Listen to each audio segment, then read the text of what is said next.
O'Neill, Here. Chad Sargent. Here. Okay, we have a quorum. Next item on the agenda is the recognition of guests. We've got a room full today. I want to do a special recognition for one of our guests today.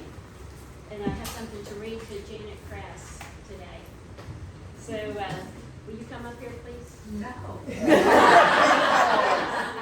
How about you just stand up and we'll bring it to you, okay? There she comes. All right. So here you go. So I'm going to read this to you. Feathers may arrive unexpectedly, but not without purpose. The feather is the symbol that signifies honor and connection from which the feather came. Presented this day to Janet Kress for selfless service to the town of Hochatown 2023-2024, the feather symbolizes trust, honor, strength, wisdom, power, and freedom. It is an object that is a sign of high honor. We thank you for your service to the community as a founding Town of Hochatown trustee.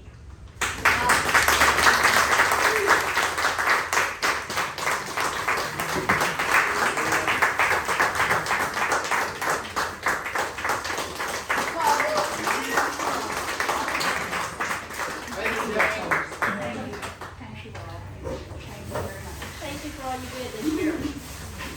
You're not completely off the hook, though. Yes, I We need all volunteers at all times. These two. Thank you, Janet. Okay, public comment. Audience may address the board in accordance with the rules and procedures set forth in Hochatown Resolution Number 10. Do we have speakers? Yeah, here, hold on a second. You want to just go in order and I can just use this.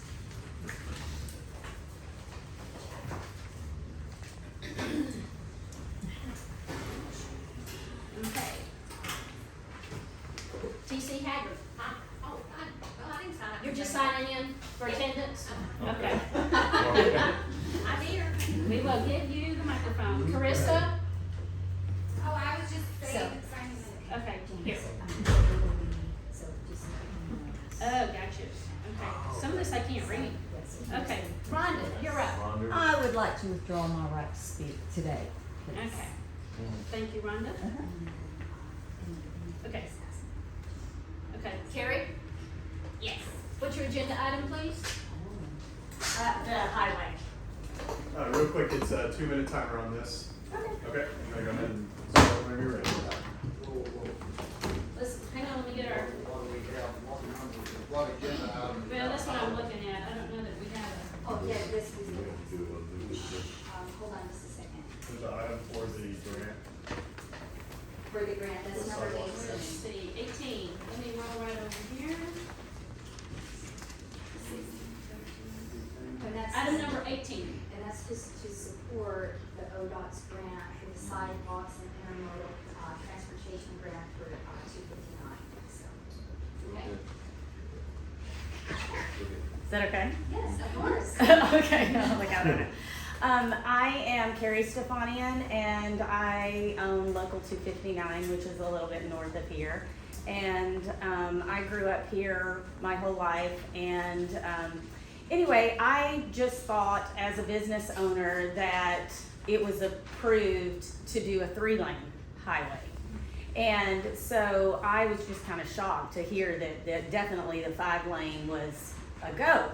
So I have spoke to many business owners, and there's probably at least 30 or so business owners that they're not like super opposed to it, but just like take a pause. Like, we would just like for you guys to rescind what you did on the 5-lane highway and just take a pause and let's like check into things, because I know that there's a lot of business owners that they're gonna lose their driveway, they're gonna lose their right of way, and ODOT is saying that that's really the city's problem. So to me, when I think about it, it's like all these cars are gonna be backed up on this big highway, and then there's nowhere for these cars to go because all the driveways and everything of this quaint little charming area that everybody comes here to see is not gonna have its quaint charmingness anymore. And I realize the traffic is an issue. I live a lot in Dallas and it's a huge issue, but every time you add a lane, you need to add another one. I think that if we took a pause and just stepped back and looked at our options, you know, somebody said something about a scenic loop and, you know, the 3-lane obviously, because of the emergency vehicles can get through on the turn lanes and what have you. So I understand all that and I understand the traffic, but I just feel like that I know all my friends that come from Dallas, which is a ton of them, and 90% probably do come from that area, from the Metroplex. They do not want to see a 5-lane highway coming through their charming Hochatown that they love to come to. Thank you for your comments, Terry. Anybody else? Let's see, Jay Coleman, no. David Smith. Walters. Okay, did I miss anybody? Kurt, I can't really tell if yours says no or yes. Do you know? Well, I was told I couldn't speak on it because it wasn't an item agenda, I had to bring up a new business. I Come just see have a us, little- come see us and we can get items on the agenda. What's it about? It's a short little presentation on the St. Jude's motorcycle rally that's coming through here the Friday of Memorial Day weekend. Okay, I'll get with you after the meeting. It's like, Yeah. it's like 2 minutes, I just wanted to let everybody know what was gonna happen, Okay, because we'd like the town to be represented. great. Adam, you wanna get with him Oh, later? yeah, Okay. absolutely. Alright, did I miss anybody? Thank you. We do need to remember to stay on agenda items. Yeah. Okay. Consent docket. The following items are considered routine by the Board of Trustees and will be enacted with one motion. Discussion desired on any item, that item will be removed from the consent docket and considered separately. Approval of the April 17th, 2024 special meeting minutes. They're in your binder. Thank you very much, Ms. Miller. Approval of the April 3rd, 2024 regular meeting minutes and approval of payment of claims. Any discussion on the consent docket?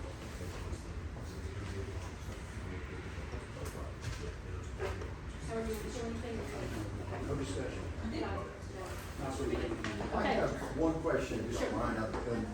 Someone had given us mileage, and I don't think it was attached to an expense report in here. Are we paying mileage, and if so? We do pay mileage. There's a standardized rate by the Yeah, state. is it 55 I think I sent it over to you. We've got it, 60, it's the IRS rate. Yes. So, but it still needs a claim form. right. I think I have that one, though. Which one is it? They had the- I was looking This at is this amount, and it looked a little different than what she. The IRS standard is 65.5 cents per mile. This is. 67 this year. And then 67 what? 2024's rate is 67. That was a 2023 number, sorry. And then I think, we have. yeah, see, I just remember what she was.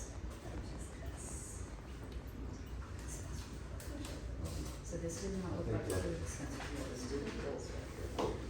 So this zeroed out, which is about was. We need to remove something from the consent docket? No, I think we have the wrong amount in there. Should be for, the 420, on the second to the last claim there. I think that total needs to be with mileage, $13.75 and $40.54, and I just asked that. So should we remove that one then? Okay, Yeah. this is what I was doing, and it's like, I'll expense give you this. Okay.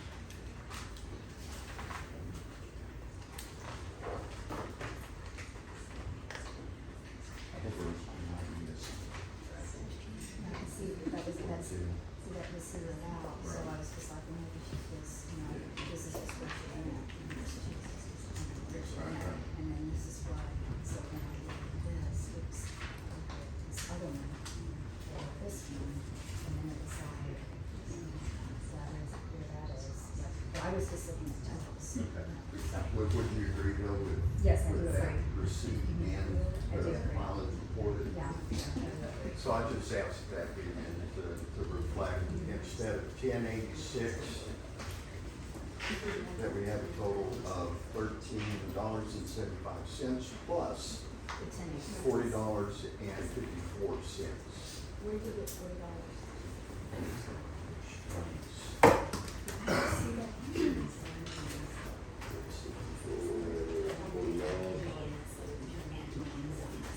Oh, is that Yeah, no, that's So see, what's that's the- reimbursement. So the math says. Okay, gotcha. 67. Do we have a backup document for it? Yes. Backup documents are there? I don't think Okay. we got the right one, there, but yes, we have. We have that. Okay, and how much is that cost? So that would be $13.75 plus $40.54. So, total of 54.29. Yeah. 5421? Okay. Well, I'm gonna make a motion that we remove that from the consent docket, And then. and then we'll take a vote on motion that on the changes separately. Okay, gotcha. Okay? So we have a motion to remove item, the Next- 425-2024 from the consent docket. Do we have a second to remove that? I'll second it. Roll Okay. call. Okay, and then we'll do so we remove that and then we approve the minutes. Yeah. And then go on. Okay, gotcha. Okay?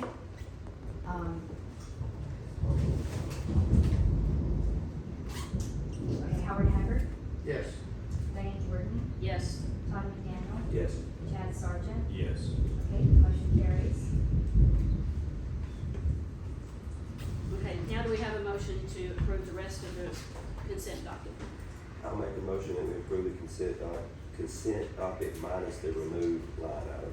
Thank you, Todd. Do we have a second? I'll second. Chad, roll call vote.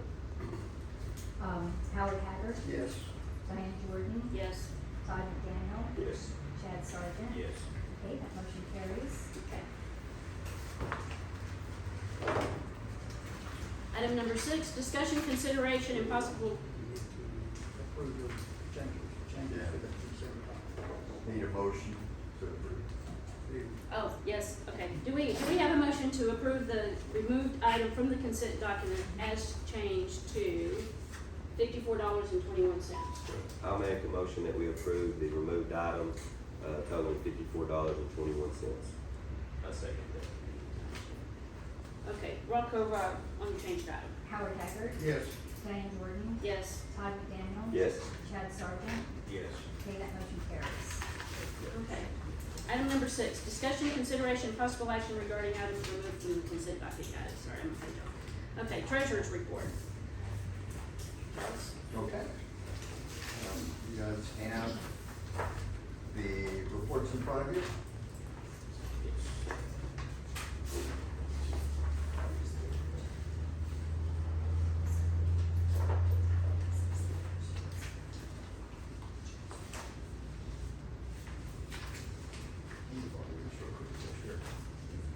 All right, so we have total collected $400,010,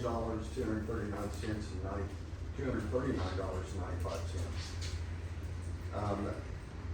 The checks that we received directly were $181,969.09, and Avenue was $58,296.48. And then the checks that we received directly was $123,672.61. Then you see the tobacco tax, sales tax, and use tax, all of the income then totaled the $409,639.95. And then our expenses were a total of $33,205.27, and our net profit there that you can see below $377,034.68. The balance sheet just reflects the bank account at the end of the month, less the bills that we have set out that are due and payable. So, total liabilities and asset of $3,469,629. It's hard to get that together when the first falls on the first, I isn't know, it? yes. So, thanks for jumping through that hoop. Any questions about that? Is there? I do have a question. Necessarily, it's about the use tax. We're making, I'm curious as to, we heard any updates on our HBoT. Talked to the King's office last week, and they're still working on it. We've got several people working on it, so we won't give up. It's a long-winded process. Yeah, like I said, it's been a year and a month. But that, I guess, that will help our use tax. Yeah. Yes, absolutely it will. And, we also have someone talking to Amazon. Okay, we have a motion to approve the treasurer's report. I'll make a motion to approve the treasurer's report. Okay, we have a second. I'll second it. Roll call vote, please. Howard Haggard, Yes. Diane Jordan, Yes. Todd McDaniel, Yes. Chad Sargent. Yes. Okay, that motion carries. Item number 8, discussion, consideration, possible action for amendment and approval of the Hochatown municipal budget for 2024-2025 fiscal year. Is there any discussion on this, Howard? I know your finance committee met, we're changing over, because you can't have a budget if you've never had a budget before. So this will be our first year to look like we have a budget, but we still don't have a full year of data. Y'all work with Frank Crawford on this? Frank Crawford, Yeah. worked diligently with us. We sat down with the committee and we tried to put some numbers together as best we could. There again, this is strictly a guessing game because of no past history. More of a wish list for what we would like to do next year, basically what it is. We've got 6 different departments. The process for the budget for this year is we've got 45 days, or the budget goes into effect 1st of July. Within 45 days, we have to get publicized. We have to have a town meeting, give every member, every citizen of the town gets a chance to look at it, discuss it, make amendments, get us to explain it to you the best we can. There are still some things that Frank sent back to us that we would like to change before we get it back to Frank for his final approval and the final draft, put it that way. We failed to get anything in there for capital outlay, which is capital investments, whether it be land, whether it be cars for the police department, fire department, code enforcement, any type of capital that we need to go purchase or buy. We failed to get that in. I had it in mind, Paul didn't have it in his, we didn't get it tonight, so anyway. You'll be hearing from us a bunch. We've got 23 pages of it, a lot different than our estimate of these. But anyway, we got to get it laid out and get it to the public within 45 days, have a public meeting, and then get it approved before July 1, 1 week before July 1. So that's the process. You'll be hearing a lot from us for public meeting within 45 days. Okay. Good?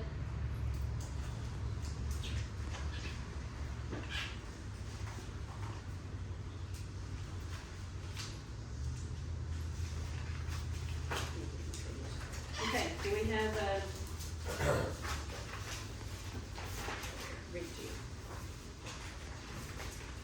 do we have a motion for the amendment and the approval of the Hochatown Municipal Budget Act for 2024-25 fiscal year? Motion? I'll make a motion that we, approve the Hochatown municipal budget for fiscal year 24-25. And go back on page 2. Okay, Todd made a motion, do we have a second? I'll second that. We might want to word that as draft. Yeah. Draft approval, good idea. Draft. Draft. Can I have it? Okay. You ready for the vote? Yes, ma'am. Howard Haggard, Yes. Diane Jordan, Yes. Todd McDaniel, Yes. Chad Sargent, Yes. Okay, that motion carries. Item number 9, discussion only of the monthly report by Ryan Consulting. Adam, you have a report from Mayor? I do, it's in your book.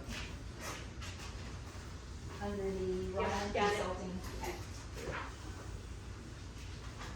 And then he also had Wendy send an Avenue report that is behind his report. On the Ryan agreement, if you recall, we have not,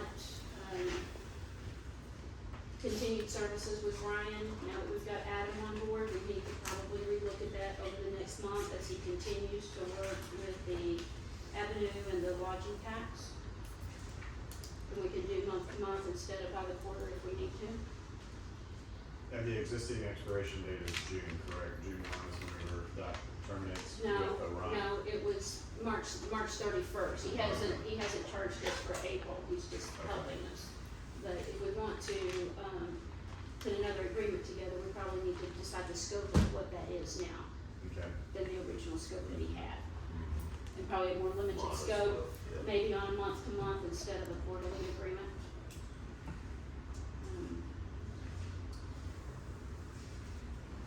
So I think we should work on that over the next couple of weeks. I'll meet with you and we'll come up with a plan. I mean, we're not deciding that today. No, This that's is- what I said, just discussion only, but, now that we've changed a lot over the last few months from what we needed him for before to what we do now, we may wanna go month to month and limit the scope of the type of work, or change the scope of what we're doing moving forward. I'll Okay. visit with the board and I'll come up with a plan. Okay, so we'll come up with, maybe an action item for next month or for a special meeting if we need it. Okay, Howard, you good? Yes. Okay, item number 10, discussion only of the monthly report from Hochatown's town administrator. Okay, so part 1 of my report will be for me, and then part 2, sorry about that, and then part 2, we have a presentation from Garber Engineering with regards to a status update on what they've been asked to perform studies on with sewer and wastewater solutions. And Krista, could you pull that up on the chat? Thank you. Didn't forget about you over here. It's in the corner. Okay, so this is just kind of a snippet of a bunch of things that we've been working on so far this month. Lots more phone calls and complaints, emails, text messages regarding Avenue services, issues with the websites, issues with account numbers, questions about filing. In a recent Teams call, Avenue shared with us that the STR annual license feature is still not online. It's still not ready, and they do not have an estimated timeline of when that module is going to go on. So we've got some issues there. Feels, some complaints with regards to the conditions of our roads. Requested our town attorney Liz to draft an interlocal agreement to propose McCurtain County Board of County Commissioners to allow Hochatown to perform and pay for maintenance on county roads that are located within the town of Hochatown limits. Presented this agreement to the Board of County Commissioners. That presentation is not ready yet, so don't pay any attention to the TV. Presented that agreement to the Board of County Commissioners on the 22nd. On the 29th, during a BOCC meeting, they voted to take no action. We've had a couple of questions with regards to liability, so I'm working on ironing that plan out, and the item will be reheard again on the 6th of May. So this coming Monday, they'll rehear that item on their agenda. Carissa and I personally drove each roadway that was assessed on Garber's roadway assessment. It's a little distracting. As poor and fair. And Chris and I are working on developing a prioritized road recommendation, which we will then hand off to the roads committee. They'll dissect that, put their input into it. I'll package it all together neatly once we get everything agreed upon, and then I'll present that back to the board afterwards.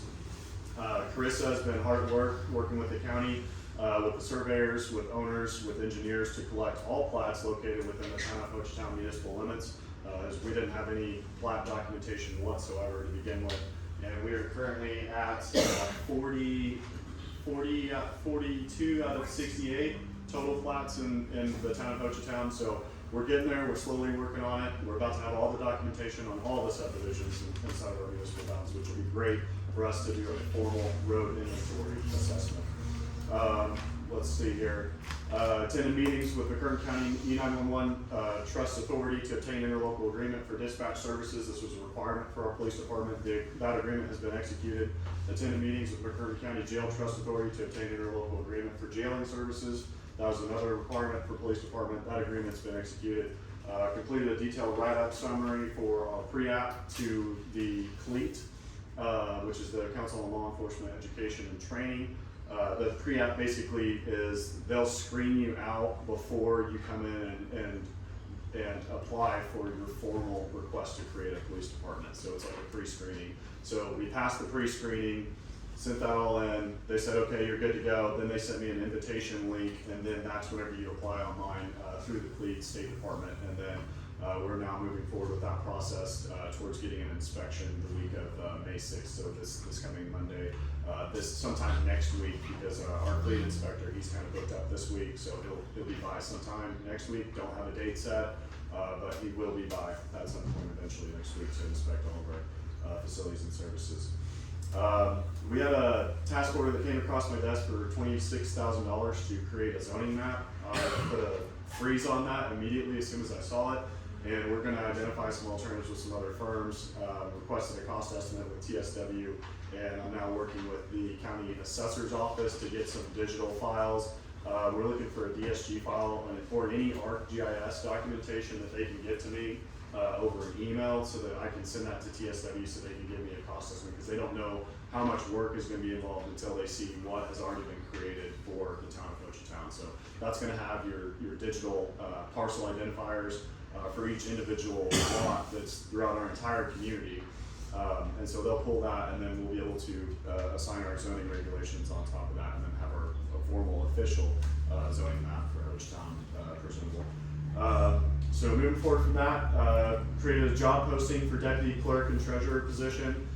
Placed advertisement on the Oklahoma Municipal League and the Texas Municipal League, since we're so close to the Texas border. I also created a job posting for the building code inspector position, and I've only placed that one on the Oklahoma Municipal League. I just didn't want to pay the $200 for the Texas Municipal League advertising.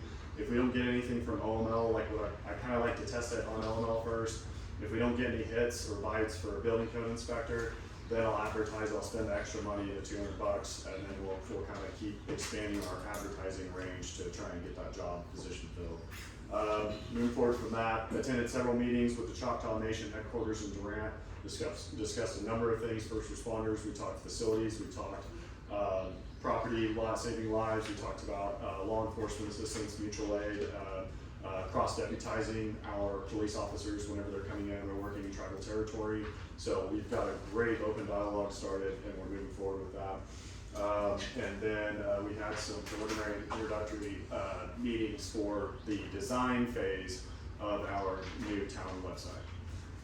And does anyone have any questions about that? Anything? You worked hard this month. On the CLEAT, once they come next week, that's it, we're ready to go after they. No, so he'll come down here, he'll inspect it, he'll send it back out to the director, to their board, and then they basically have to bless it, and then they'll send it back to us whether we've been approved or not. So he'll inspect, he'll check all the boxes and everything, he'll write up his report, send it back, and then it'll be a couple weeks after that point. I'm just staying on top of it, trying to get it done as soon as possible. And yeah, I hope I answered your question. Yes, you did. Okay. All right. And then the rest of my presentation will be done through Garver, and they're going to talk about sewer systems. Let me ask you one Yes, sir. last question. So regarding the roadways that you guys are working on, where were the discrepancies that you were concerned about? Do we want to get into that, or? How much time you got? I was gonna say, I think we should. So, put that on the road. okay, so let's just kind of summarize everything.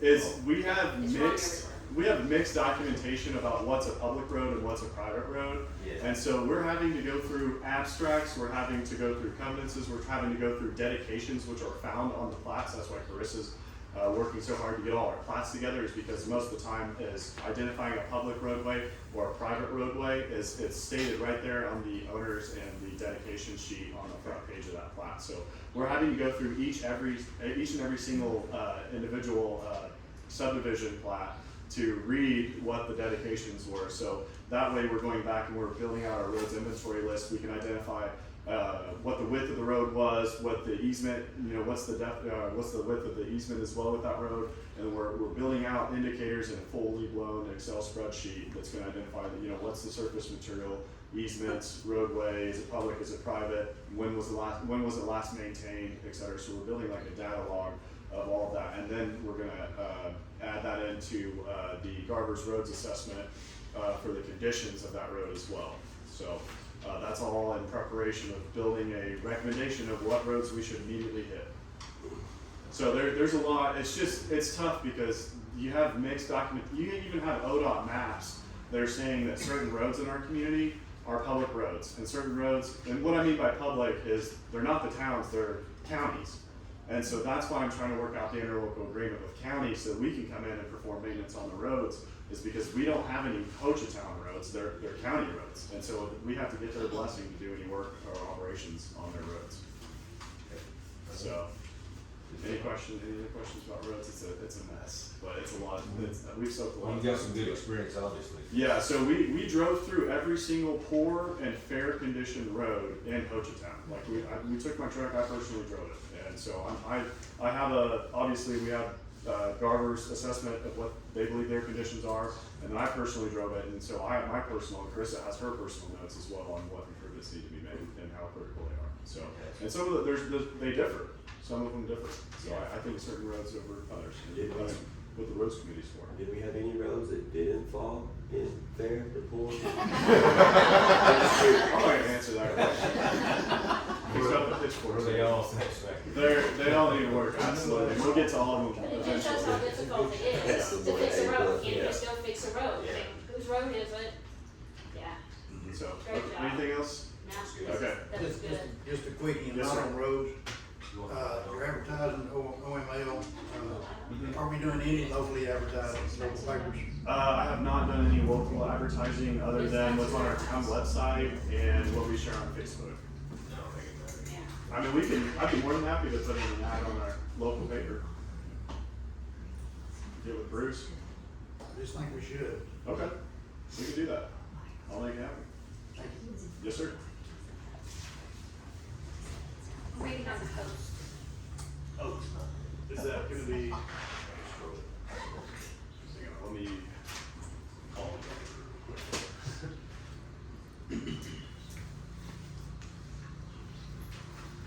Garber is the engineering firm that we initially hired to help us figure out what the roads are, what the conditions of the roads are, and help us prioritize how to Hey, it fix says the waiting on roads. the host. Oh shoot, wrong meeting. Hang on, she's, You sent me Monday's meeting. Is it the same Zoom link? Probably not. hang on, I'm gonna read forward. Yeah, hang on, I'm gonna record this to Carissa. Forward.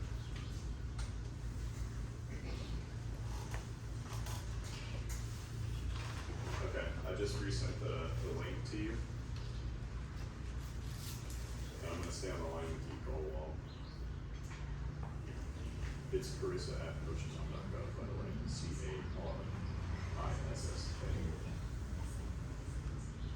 Hochatown.gov.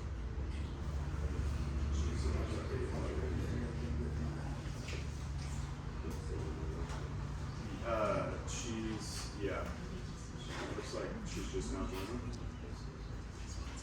I think I heard it on your end that she's joining. So you're gonna kind of see, yeah, okay, I see your officers. And yours all right? Yeah, for a minute. It's good. All right. We can see you guys. Awesome. Give him a thumbs up. There you go. All right, I'm seeing thumbs up. But we can hear you. Can you guys hear us? Yes. Yes, All right. Fantastic. okay. IT worked for once. Glad this all worked out right.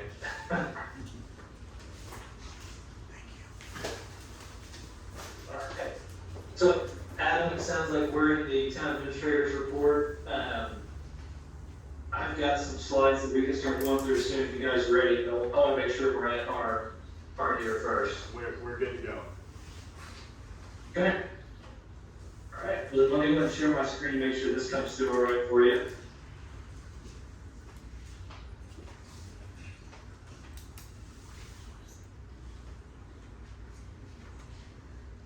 Okay, hopefully you guys are seeing a PowerPoint slide here on the screen. Yes. Okay. Very good. I'll go full screen here to make it easier to see. Okay. Trying to make this full screen too. I'm not seeing that option. It's all right. Okay, we're good. I think that's decent enough. That'll work. All right, fantastic. Well, I see we've got a full room, so glad to have everybody here today. Appreciate y'all's time. It's been a few months since we got to discuss the wastewater project, but just as a reminder, we're here to talk about the baseline development and existing system assessment, which was the report we issued to you guys a couple weeks back. So I've got that pulled up as well if we want to dive into any of those details.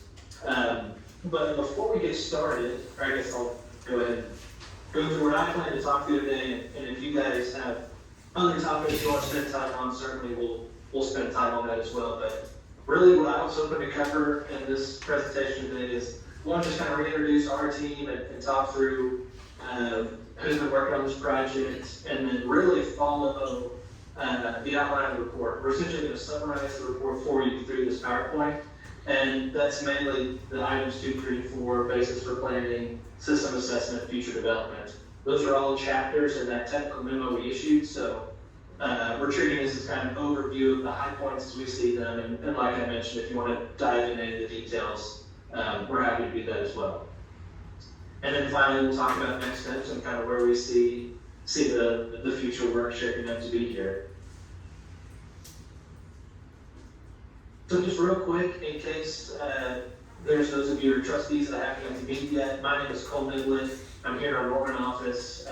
I'm the Oklahoma water team leader for Garber. Been working with the town since Garber got on board 7 months back, and excited to be talking to you today. I also have Sarah Sykes in the room. She was instrumental in this and has been involved from day one as well. So Sarah's been in the weeds a lot on the technical work on this project and will remain involved moving forward. So that's kind of a summary of our team. And then Adam, obviously I know we're in a meeting. We've got you on board now, town administrator. We got the board of trustees. Are there any other big stakeholders, the tribe, any other folks in the room that I should be aware of? That, We have some local be able to business speak to owners. their priorities. Local business owners. Let's keep moving. Okay. All right. So I'll dive right into basis for planning. And so at a high level, the report, the evaluation we performed, it really focuses on the Highway 259 commercial corridor. And we'll dive into this a bit more later on, but for the purposes of our report, it worked out well to segment the collection system or the potential wastewater system into 4 regions or 4 zones. And so you can see on the screen, and I'll highlight these to make it easier. We broke these up into north central, south central, and south regions here within the town limits and within that commercial corridor. Just for the sake of kind of reference to general areas, it'll make more sense once we dive into some of the alternatives, or some of the potential layouts of the future system. So that's generally how we organize this and what we focused on. You'll also see on the screen we're using the existing land use data that you guys have prepared between commercial and non-commercial. That was really instrumental in this evaluation, and I'll talk more later on how that all ties into some of the projections and values we came up with.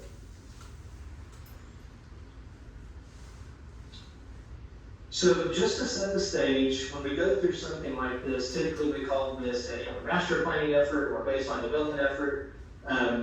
How we typically perform these projects, and that's what we're talking about in the water wastewater industry, is usually involving several tasks that build on each other as we move through this process.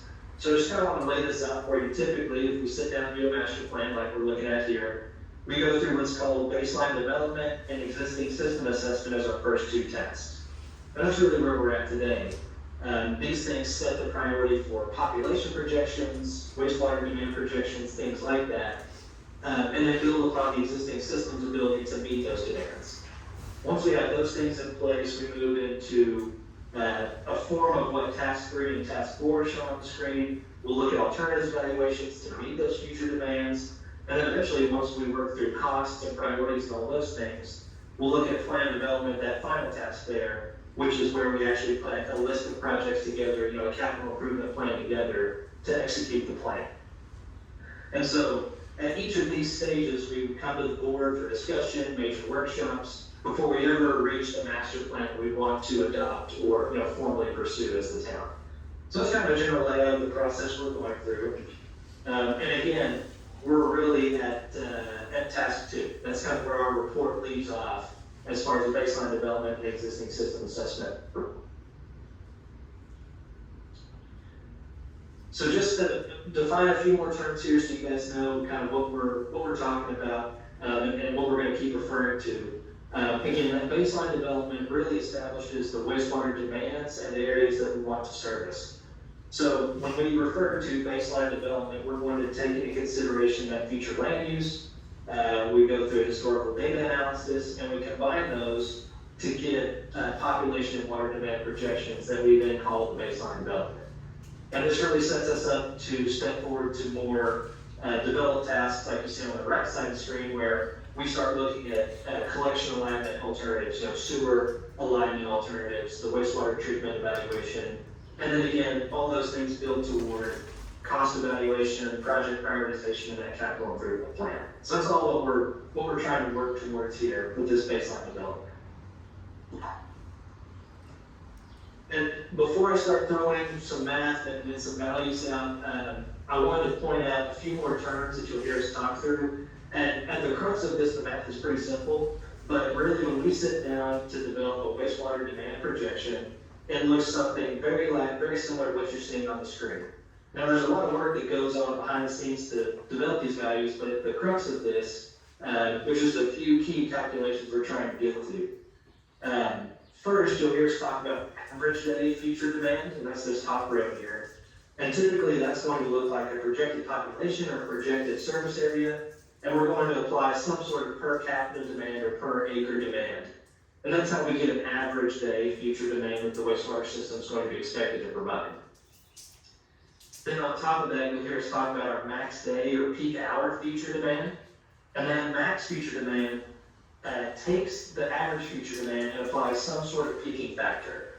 So you'll hear us talk about several different kinds of peaking factors, whether that's a max day or a peak hour peaking factor. And those various factors give us the values that we need to plan for, sizing lift stations, sizing major sewer interceptors for those peak hour events where all the drains are running full capacity, for some of those future max day demand conditions. And then again, just a little more context on why we're talking about those two terms more often than not. That average day demand, that's going to be used for things like discharge permitting, the average discharge of a wastewater facility, things that don't necessarily need to account for that peak hour flow through the collection system. So those are typically for long-term, high-level permitting values that we're using that for. Whereas a max day demand, that's something we use to actually size the infrastructure, right? We know the sewer interceptors, the lift stations, whatever the treatment facility ends up looking like, that has to handle that max day demand and peak hour demands throughout the system. And typically that's going to apply to infrastructure that's got a life of somewhere in that 20 to 25 year range. So again, just giving you some context when we start throwing out these terms, these are some of the criteria we use and why we're using these various terms when we talk through this. So essentially, we went through an exercise for developing these same demands for the town of Hochatown. And so the way we did this, if you've read through the report, the most conservative value or the most conservative method we felt appropriate using at this time was looking at the potential build out of the commercial acreage along that Highway 259 corridor. And so what we do is we look at that future build out, we apply a certain gallon per acre per day that we would generally expect from those types of developments. And that's how we develop the wastewater flow projections you see in that report. And so when we get at the end of that exercise, you can see we get something like the table on the screen where we're projecting the average day flow to be somewhere around what we're showing 0.173 MGD. So that's a million gallons per day. So another way to think of that is 173,000 gallons per day to get the units squared up. Moving on to the peak day flow, we apply some of those peaking factors we talked about. We get 0.692 MGD for that peak day flow demand condition we need to plan for. And just to give you guys some context, these are conservative projections that we can refine as we continue moving through the process and get more data. But just to give you some context, this is very similar to some communities that you might see in southeastern Oklahoma with roughly a population of around 2,000 people. Davis, Oklahoma, for one, is an example city where they have demands very, very similar to what we're showing on the screen.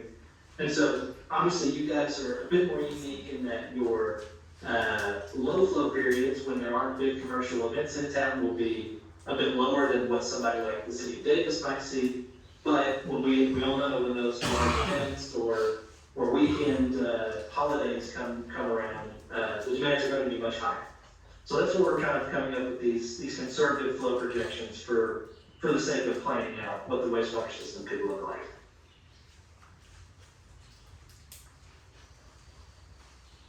Okay.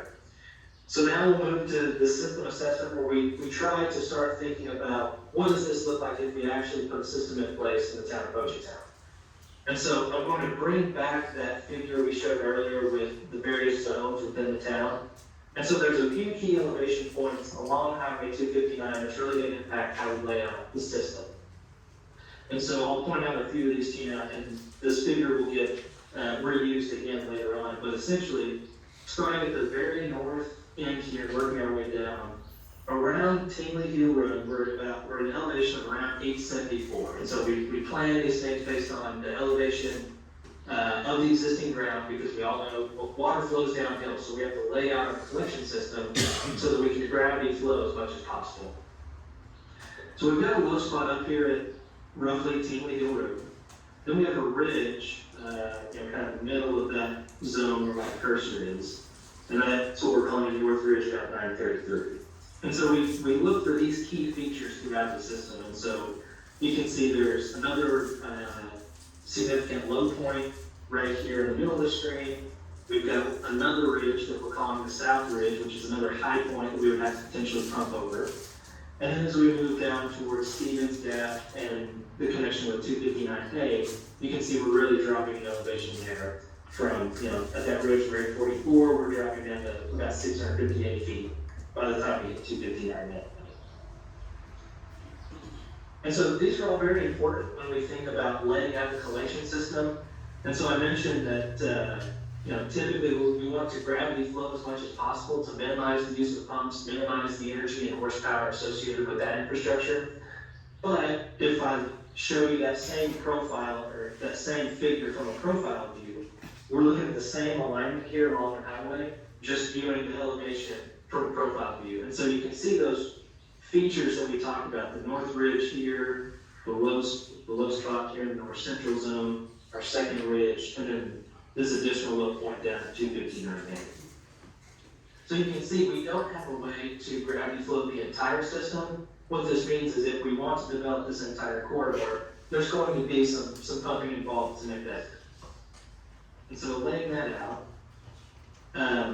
well, real quick, we'll come back to that in a bit in a couple slides, but looking at the collection system, a few of the things we wanted to look at is where are the existing treatment plants nearby that we could potentially partner with, and you all are going to be familiar with these. But we have the Hochatown treatment plant up at 259, and one thing I'll point out is their capacity is just under 0.1 million gallons per day. So if you think back to those projections we were looking at for Hochatown at full build out, their plant is not sized at a high enough level to take on your entire development. And I think we all knew that, but that's one thing we wanted to discuss more with the Choctaws and identify what opportunities are there. So that's an important thing to point out, where there may be an opportunity for a temporary connection to the Choctaws, but it's unlikely that their existing plan can handle the majority of the commercial system to be that. Now, similarly, if we look at Broken Bow, you all know that's 8-10 miles down the road, and so just to get from to a potential time in Broken Bow, that's just over 7 miles of conveyance just to reach the edge of their collection system. So pretty substantial cost, pretty substantial infrastructure that would be needed to make that happen. I know Rice City was also thrown out there during our kickoff meeting there, even further away. So regional opportunities are a bit limited outside of the Choctaw plan.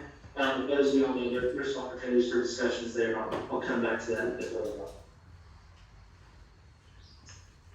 Alright, so let's talk through future development and what this system potentially looks like. And so on the treatment side, for design flows of this capacity that we're looking at, there's typically 2 commonly used treatment alternatives that you'll see for systems of this size. One would be lagoons, where we may have aerated lagoons or total retention lagoons, but again, earthen basins that retain that wastewater flow and may discharge to receiving stream or totally retain that wastewater. So lagoons are typically or commonly used at this type of flow rates. And then obviously mechanical plant would be the next step, where we actually look at building something like the Choctaws with mechanical equipment, biological treatment to get a full discharge permit to discharge to receiving stream. So looking at how this potentially lays out with lift station, pumping and collection lines and treatment plant, those topography features that I talked about really lay out to where there's an opportunity for a few key features here, and I'll start from the low end at 259A and work my way uphill. So returning to this figure that we showed you a few slides ago. So again, I mentioned that intersection with 259A is the lowest elevation point along this area that we're interested in developing. So it makes a lot of sense to plan for a wastewater treatment facility to be in that general area. So again, this would be south of Stevens Gap Road and right at 259A or north of 259A. So moving uphill, everything from that south ridge downward could likely gravity flow to that wastewater treatment facility. However, we have this low spot in the previous valley streaming that. And so that's where it could make a lot of sense to develop a regional lift station that catches all the flow north of that point and pumps over the ridge before we flow down to that wastewater treatment facility. And again, this is at full build out. So obviously there's conversations to be had about phasing this, starting in the southern region and working our way up, or starting with an intermediate lagoon system somewhere in the middle of the collection system before we develop the entire system. But as a whole, a full build out, looking at that future full build out condition, this is roughly how we see the collection system being laid out.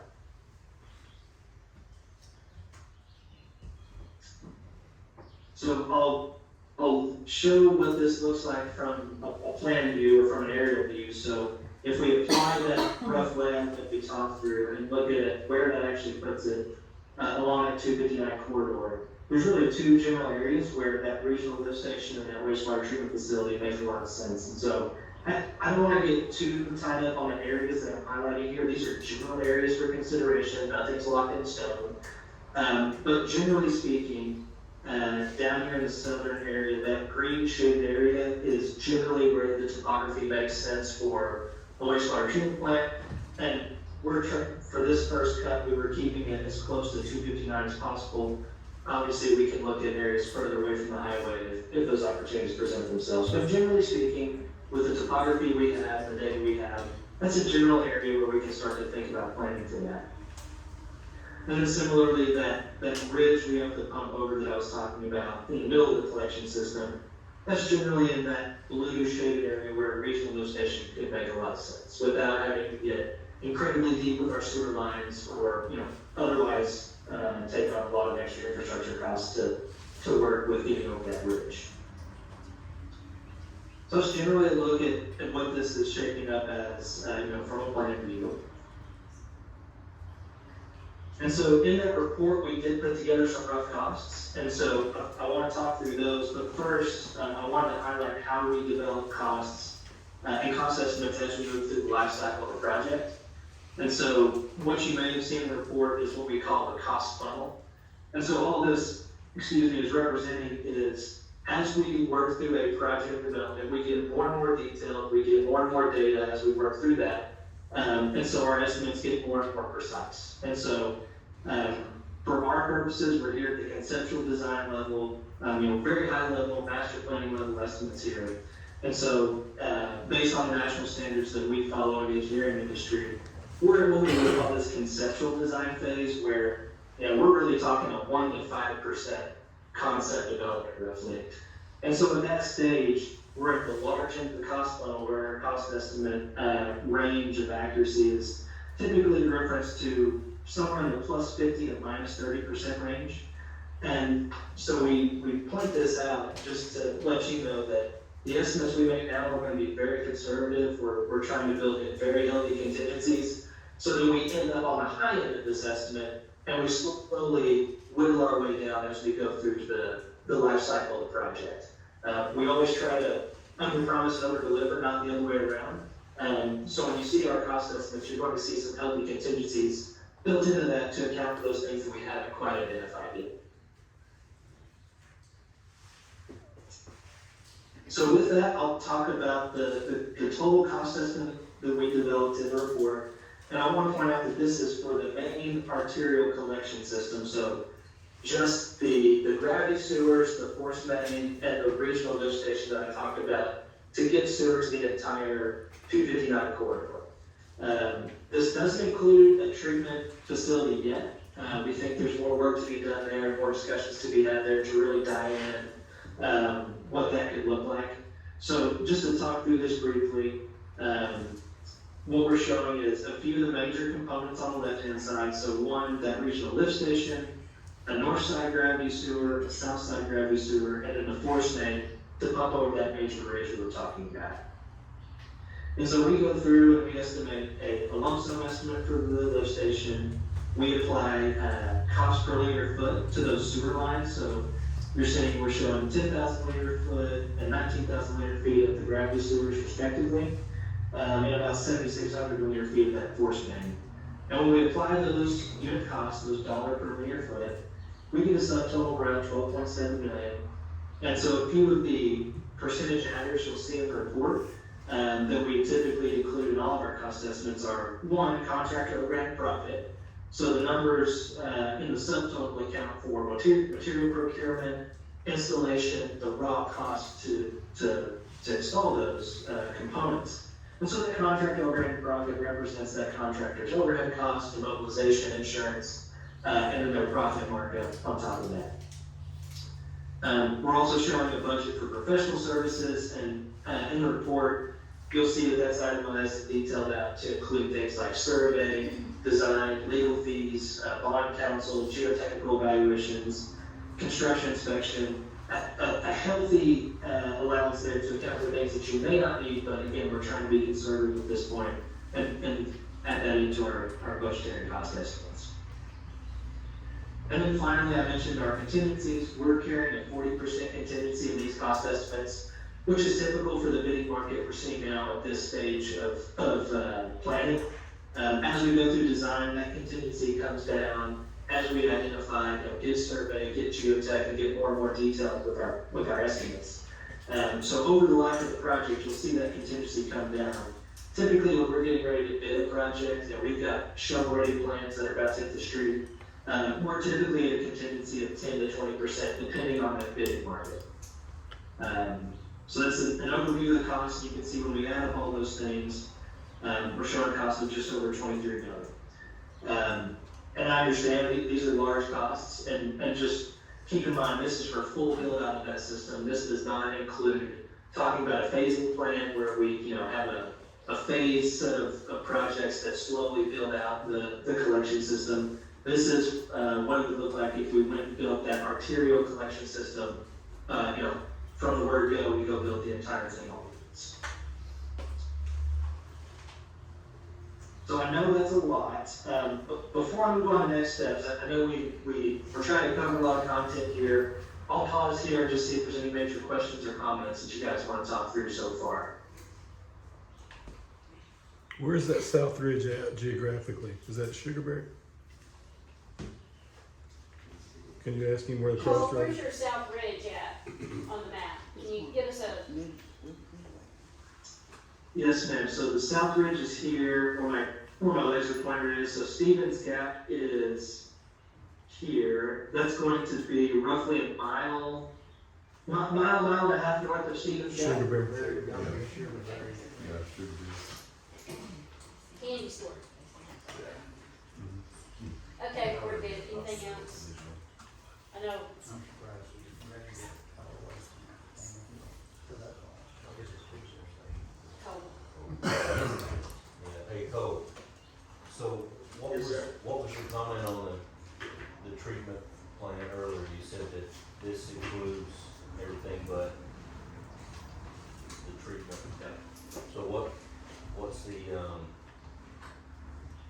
additional on that, or what is that just a secondary step? That's right. So what we're thinking on the treatment side, one, I want to sit down and spend some more time discussing this with you all, because realistically, if I put myself in your shoes, what I'm thinking is next steps for the treatment is, one, identify how much of the system we want to try and take on in our first, set of projects or the first project, because that really impacts the treatment to such a high level. I didn't want to start putting together cost estimates that didn't represent your priorities and how you wanted to attack the collection system. So we really see a couple options there. One, there could be the potential to have a temporary connection to the Choctaws where we start building the collection system, but the flows are still low enough that it doesn't make sense to build our own mechanical plant. So maybe there's an opportunity to just pump flows to the Choctaw plant until they reach a certain threshold and we, transition over to a town facility. So that's option one. Option two would be to evaluate what it would look like to build a lagoon system. Lagoons are typically less costly from a capital cost perspective than a mechanical plant. And that could be phase one, where we build lagoons, you start using those lagoons, again, until you hit a certain flow trigger or a certain threshold where it makes sense to convert to a mechanical plant. And we could construct those lagoons to where they would be reused when we build the mechanical plant. For example, a lot of times when we build lagoons, we master plan those so that when we go to a mechanical plant, they can be reused as stormwater holding, flow equalization storage. It wouldn't be stranded capital, so to speak. It would be an asset that you would reuse if you moved to that mechanical plant alternative. So those are kind of the first two options I see that's worth looking at. And alternative three would be, what does it look like to go straight to a mechanical plant? The nuance there is that mechanical plants, wastewater treatment plants, they use biological processes to treat that wastewater. And so you really need a steady, consistent flow to keep that biological system operating well. And so where that may be a challenge is if we're slowly building up the collection system, we may not have enough flow to put on that mechanical plant. So that's where it makes sense to have an interim solution like a lagoon or a Choctaw connection before we bite the bullet of building a full mechanical plant. I will say that mechanical plant as a whole, if we were just to go build that on greenfield site, typically what we're seeing now is about $30 per gallon of capacity for construction costs. And so let's say we build a 1 MGD or 1 million gallon per day wastewater plant, that could be a $30 million project on its own. So that kind of gives you some context there for how much cost that could be. Does that answer your question for me? Sure. So that figure that you gave us, the 23, would be, would just be a part of the system, and Everything so we would be looking at So the additional expenditure potentially for like, if you were to compare the lagoon to the mechanical, is it a 50% cost difference, or is it 30? How would you estimate that at? Shooting from the hip, don't hold me too tightly to this, but shooting from the hip, we would expect that lagoon system to be somewhere 20 to 50% of a mechanical plant. Lagoon construction is mostly earthwork, so it is less costly on the capital cost side. They do take up, significant acreage depending on the capacity, and so really it's mainly an earthwork activity at that point. So depending on what capacity we built the lagoons for, maybe that's another $5 to $10 million project, something like that. To that question, what kind of acreage would we need for a lagoon system that would support, say, where we're at now? What kind of acreage are we looking at? So, roughly speaking, based on some towns similar flows that we're talking about here, if we built that lagoon system for, say, 250,000 gallons per day, half of your full build-out flow, those facilities are typically in the neighborhood of 5 to 10 acres, something like that. And I'm trying to be conservative and lumping in, some access roads, site fencing. The lagoon cells themselves probably don't take up quite that much area, but for the entire parcel that you want to go acquire, it'd be in that, 10 acre range. So you got to figure that into the cost of the actual work. $2 million probably. You got your release threshold too with the ASHA that you gotta worry about as well, so. Yeah, and another thing I would say is, so the cost table we're looking at here, that is the arterial sewer system all the way from 259A all the way to the north end of the planning area. So it could make a lot of sense to just develop, a portion of the collection system first with a smaller treatment system before we build out the remainder of the system. So say, if you cut your collection system length in half, that frees up some money to build an interim treatment solution. So that's one thing we want to sit down and talk and discuss with you all a bit further, because there's a lot of potential ways to skin that cat. And so this was just, the first cut, one to show you what the full build out could look like. We want to come back and spend more time discussing what the, interim steps really look like. With the question that, or the comment that, Skip had made earlier about Yashaw Creek, is there a threshold on Yashaw Creek? Are the Choctaws, are they, anticipating, do they have a priority on that? Or as we move forward, if we start a build out, do you see that being an issue later on? That's a great question. So the Choctaws do have a discharge permit on the Yashua, but that does not give them, full rights on that receiving stream. And based on what DEQ has told us, there is still capacity in Yashua Creek to support another discharge. The caveat there will be when, say we go through this, put together a plan and present that to DEQ. DEQ would be the managing authority to issue that discharge permit. And what they will do is take the amount of flow that we want to plan to discharge, and they'll run what's called a waste load allocation model. And they will essentially tell us how tight or how stringent our discharge permit will be. And that will give us the criteria that we have to design that treatment facility to meet. So at this point, it appears that there's nothing stopping us from getting a discharge permit on the Yashua Creek. There'll just be some coordination with DEQ to identify how stringent that discharge permit will be. I'll say the discharge permit that the Choctaws received was not anything I would call excessive or out of industry norms. They appear to receive a discharge permit that is pretty common for Oklahoma municipalities. So at this point, there's no evidence that DEQ is going to be incredibly stringent on that.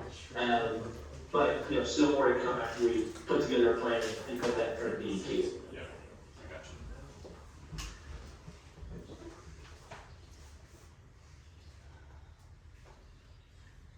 guys have any questions? I think we're good, Cole. Thank you for your time. It's a great presentation. Yes, sir, thanks. Absolutely. Yeah, and we'll send these slides to you all so you'll have them. And Adam, I'll be reaching out on how you want to move forward from here. And if we need some follow-up meetings down there in Hochatown, we're happy to come down and make that happen. Yeah, we would love to have some public meetings, some workshop meetings, and get some folks from town involved with this process, so we'll be in touch.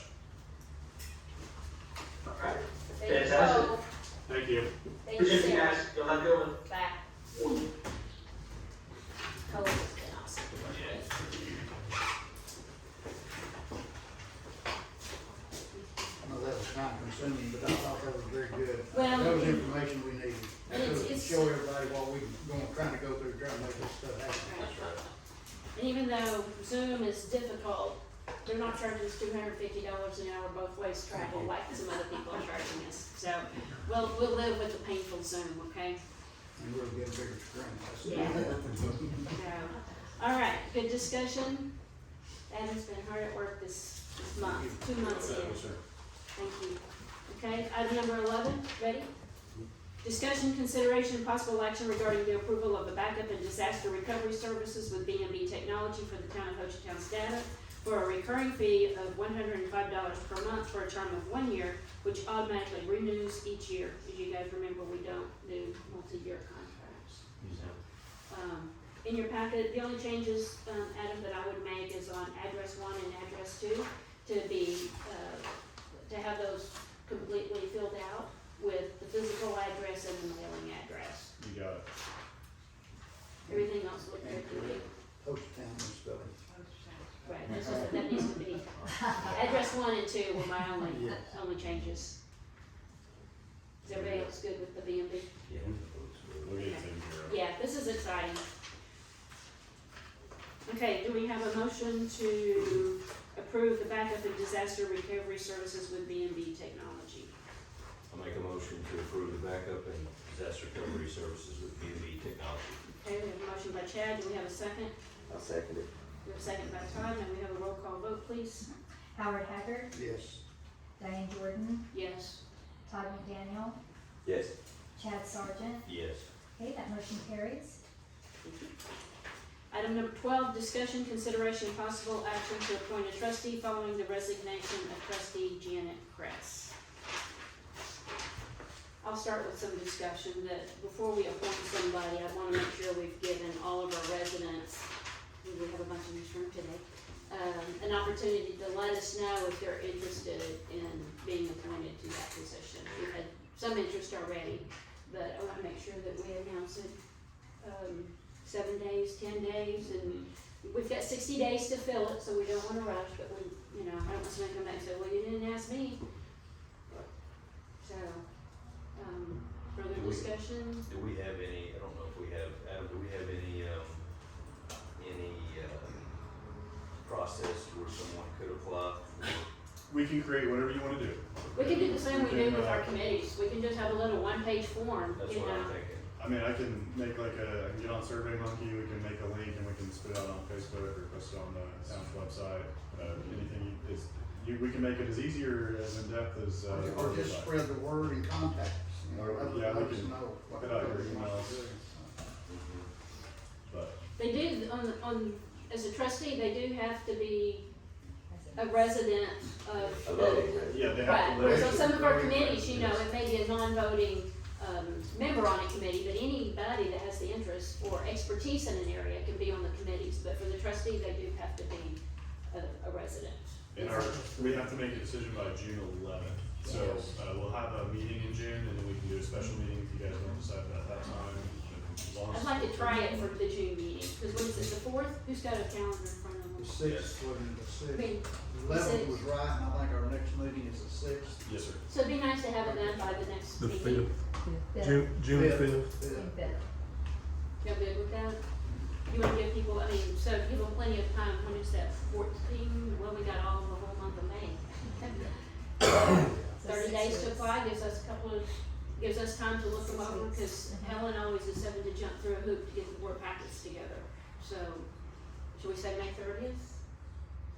Is that not enough time? We got That's a that. month. Is that good, Helen, for your, Yeah. for your package? Cuts into our time. That's what I'm Trying saying. to make a decision if you let it go under the first. Yeah. You know, let's say the 15th or 20th of May and see what inputs we get from there, and then we can we can decide whether we need a special meeting or let it go to election. With that. So, Sounds good. May 15th, what day of the week is that on? That's on Wednesday. Wednesday. May Give it to 17th. the Friday after that. Oh, sorry. 17th. 17. May 17th, end of day, Let's do that. end of business day, May 17th. Okay, if anybody wants to sit at the table, we've got a seat. The pay is incredible. Looking for volunteers. Throw your name in the hat. Watch out for the hate club. Okay, May 17th, if people want to sit at the table. Okay, so we're gonna take no action at this point? I make a motion that we take no action at this point. No action. Do we have a second to take no action? A second. Roll call vote to take no action. Howard Haggard, Yes. Diane Jordan, Yes. Todd McDaniel, Yes. Chad Sargent. Yes. Okay, that motion carries. Okay, start looking for some PR about it. Tell your friends and neighbors. Okay, item number 13, discussion, consideration, possible action regarding the removal of Janet Kress as the signatory on the town of Hochatown's banking account. Sorry, Chicky, but she late. She's here. Okay. Howard and Charles? Yeah, one of those, Took her family the word I'm around. looking for, it's one of those things we need to clean up. Yeah. Make it right. So, Okay. we have to put it in the minutes of our meetings, and it has to be approved before I can take it to the bank and everything. That's what it amounts So, to. we need a motion. Yes. I'll make a motion that we remove Janet Kress as signatory on the town of Hochatown's banking account. Okay, we have a second. I'll second that. Okay, roll call vote to remove Janet from the account signatory? Howard Haggard, Yes. Diane Jordan, Yes. Todd McDaniel. Yes. Chad Sargent. Yes. Okay, that motion carries.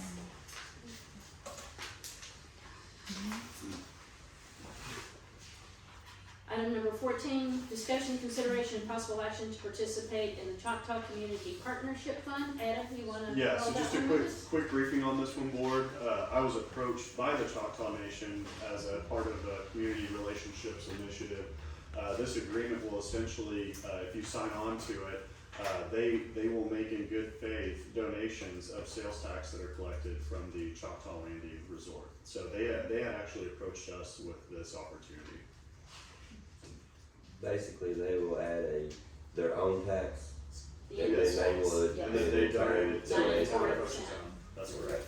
I'm This is a great opportunity. Oh, well done. Yeah, I'm just curious, is the agreement, is there anything on our end that we have to uphold? or- Not really, it's just, you basically sign off on it and you provide them with banking, who do we send the money to? That's all it is. they do this quarterly. They do it for all the towns and counties where they have a retail presence, not the gaming presence. We looked at all the other communities. I visited with Choctaw yesterday. They receive from 100,000 to 300,000 a year. And, I mean, it's a really generous donation that it doesn't have strings attached. Right. They're like, whatever you think will benefit your town is how Yes. you get to use it. They don't say, oh, you have to use it for roads or sewer or police, or we can decide what we wanna use it. But they do, write the checks quarterly, so we won't see a check until August, Right. so. So very, very Very thankful generous. to them for approaching us with this opportunity. Okay, so we have a motion to participate in the Choctaw Community Partnership Fund. I'll make a motion to participate in the Choctaw Community Partnership Fund. Okay, do we have a second? I'll second it. Second by Todd, roll call vote please. Howard Haggard, Yes. Diane Jordan, Yes. Todd McDaniel, Yes. Chad Sargent. Yes. Okay, that motion carries. Adam, you're gonna finish this and send it to, Absolutely, Yeah. yeah, I'll get your signature. I have I'll it. fill it out and then come back. I got it. Oh, okay, alright. right, thank you. Okay, item number 15, it's gonna be a little bit long, but we're gonna read it. Discussion, consideration, and possible action to approve ordinance number 7. An ordinance adopting an employee retirement system defined contribution plan for town administrator for the town of Hochatown, Oklahoma, providing retirement benefits for eligible employees of the town of Hochatown, providing for purpose and organization, providing for definitions, providing for eligibility and participation, providing for employer and employee contributions, providing for accounting allocation, evaluation, providing benefits, providing for required notice, providing for amendments and termination, providing for transfer to and from other plans, creating a committee and providing for powers, duties, and rights of committee, providing for payment of certain obligations, providing for duration and payment of expenses, providing for effective date, providing for vesting schedules, providing for a fund to finance the system to be pooled with other incorporated cities, towns, and other agencies and instrumentalities for purposes of administration, management, and investment as part of the Oklahoma Municipal Retirement Fund, providing for payment of all contributions under the system to the Oklahoma Municipal Retirement Fund for management investment, providing for non-alienation of benefits, adopting those amendments mandated by the Internal Revenue Code, providing for the employer pickup of required contributions, providing for repealer and severability, and declaring of an emergency. I did not write that, the attorney did. And I'm on my way to OMAG, the Oklahoma Municipal Assurance Group. They have been fantastic to help us, but that's one way that we keep our staff is by taking care of them. So, is there any discussion on the retirement system for employees? Hearing none? We went over this pretty thoroughly. Okay, so we have a motion to approve ordinance number 7 for the retirement system. I'll make a motion to accept the ordinance number 7. Okay, we have a motion by Howard, do we have a second? I'll second. Second by Todd, roll call vote please. Howard Haggard, Yes. Diane Jordan, Yes. Todd McDaniel, Yes. Chad Sargent. Yes. Okay, that motion carries. Okay, we have retirement funds. Yeah, Item- this one will right here, this next one. Yeah. Okay, item number 16, we're gonna do this again. Discussion, consideration, and possible action to adopt the emergency clause of ordinance number 7. An ordinance adopting an employee retirement system defined contribution plan for town administrator for the town of Hochatown, Oklahoma, providing retirement benefits for eligible employees of the town of Hochatown, Oklahoma, providing for purpose and organization, providing for definitions, providing for eligibility and participation, providing for employer and employee contributions, providing for accounting, allocation, and valuation, providing benefits, providing for the required notice, providing for amendments and termination, providing for transfer to and from other plans, creating a committee, and providing for powers, duties, and rights of committee, providing for payment of certain obligations, providing for duration and payment of expenses, providing for effective date, providing for vesting schedules, providing for a fund to finance the system to be pooled with other incorporated cities, towns, and other agencies and instrumentalities for purposes of administration, management, and investment as part of the Oklahoma Municipal Retirement Fund, providing for payment of all contributions under the system to the Oklahoma Municipal Retirement Fund for management and investment, providing for non-alienation benefits, adopting those amendments mandated by the Internal Revenue Code, providing for the employer pickup of required contributions, providing for repealer and severability, and declaring an emergency. Do we have any discussion which would make it effective immediately?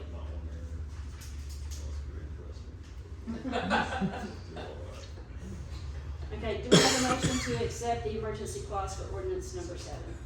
I'll make a motion to accept the emergency clause for ordinance number 7. Okay, do we have a second? I'll second. Second by Chad, roll call vote please. Howard Haggard, Yes. Diane Jordan, Yes. Todd McDaniel, Yes. Chad Sargent. Yes. Okay, that motion carries. Okay. They were all taking bets if we were in this. Okay, item number 17, discussion, consideration, and possible action on an interlocal agreement for McCurtain County to provide the town of Hochatown the authority to perform maintenance on county-owned roads within the town of Hochatown municipal boundaries. Discussion.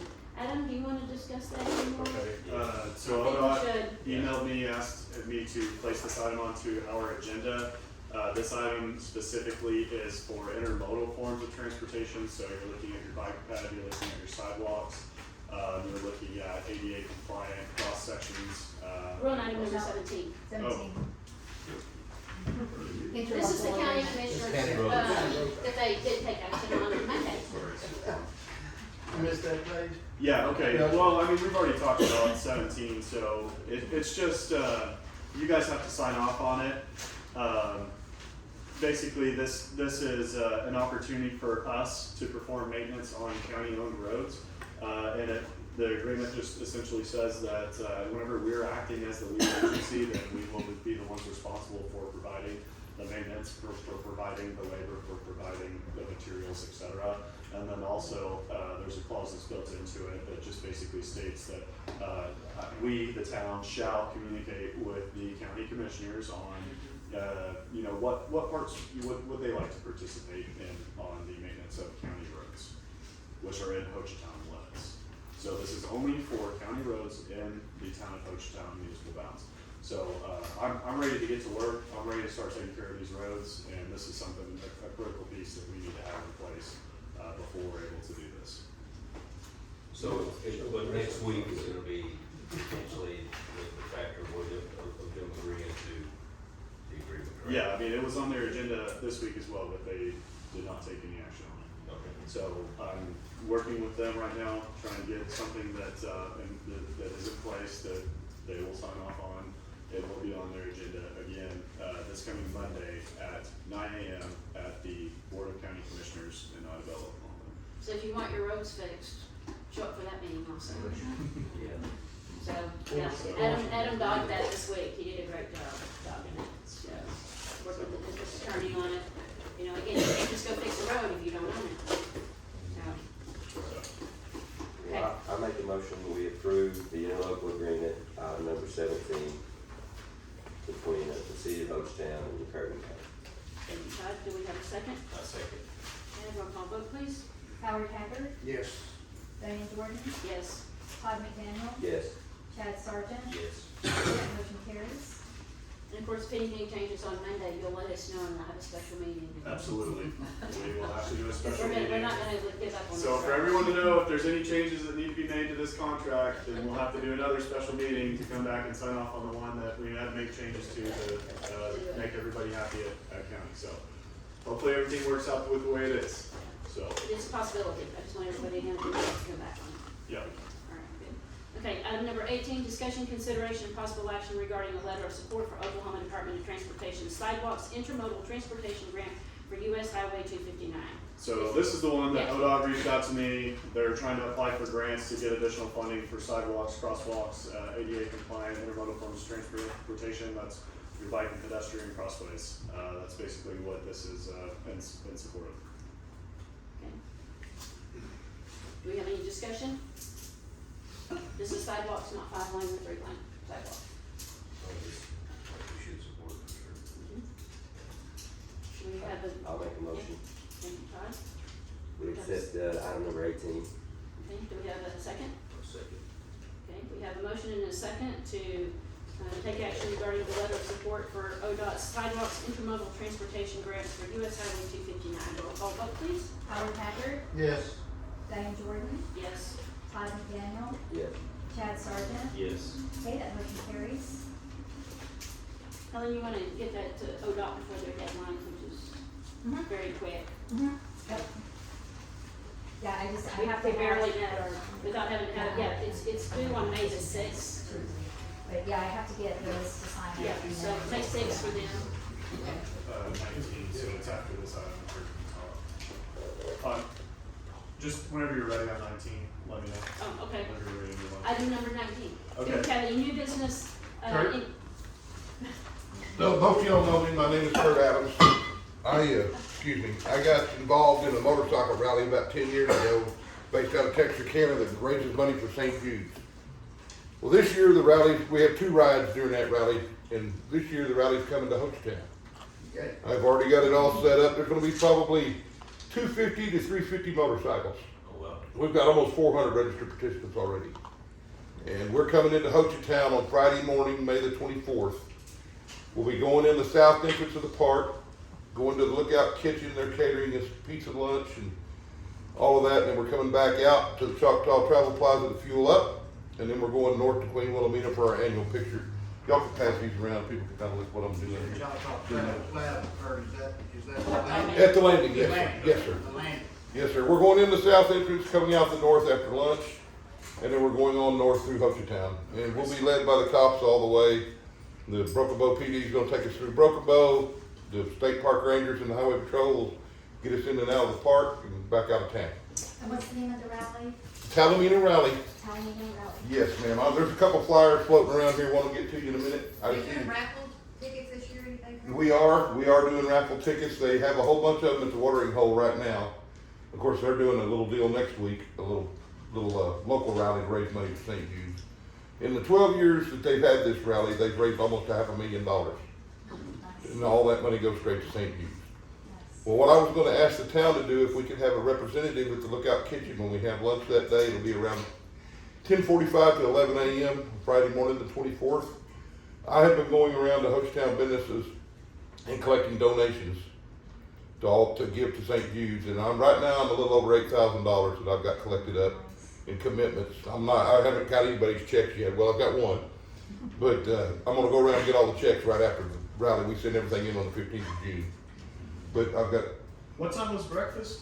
There's no breakfast. Breakfast is at the Hotel Texarkana. Unless it's a Lookout Kitchen. You said, okay, It's yeah. lunch. It will be arriving there at 10:45 to 11, Okay. somewhere right in there. I'm not You said gonna Mr. do Day it. weekend. We're gonna, It it's is, on but Friday. We'll be out of town by We'll be then. out of town by a little afternoon. Okay, So is that get there Memorial about- Day weekend? Friday Memorial Day weekend, May So get there 24th. about 10, maybe a little after 10. Yeah, we'll get to the Lookout Kitchen somewhere around 10:30 probably. Okay. We leave Texarkana at 8 a.m. We stop in D Queen, and that's only 30 minutes or more time everybody goes to the restroom and gets back and get them all herded back up again.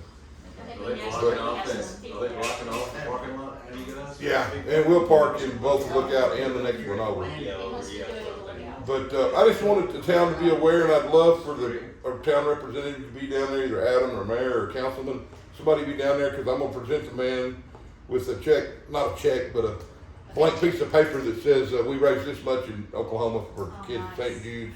You bet. And I want, one of you guys to be there, Well, to help we can- represent the town. We can have Helen post a possible quorum notice, and then we can have all the board show up. Well, I mean, and I know everybody's busy, it's going into a holiday weekend, but, I just wanted to let the town know what's going on. If anybody wants to donate, holler at me. If I haven't been to your business yet, I'll be there.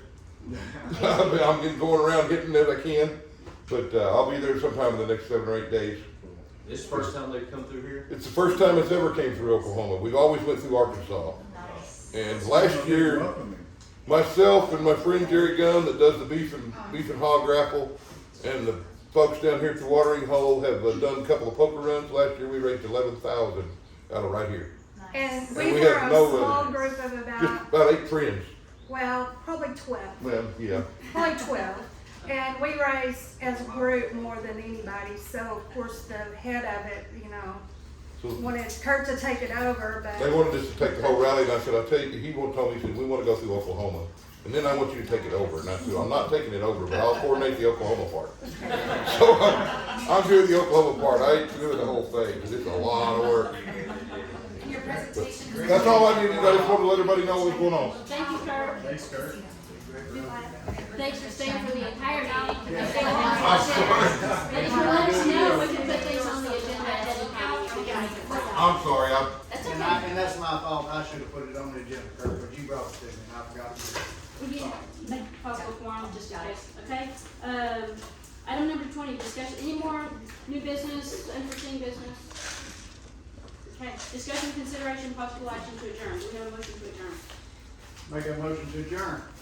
A second, Todd, roll call vote, please. Howard Haggard, Yes. Diane Jordan, Yes. Thomas Daniel, Yes. Chad Sargent. Yes. Okay, the motion carries and the meeting adjourns at 2:33 p.m. Thank you, everybody. Okay, you guys stay, so I can get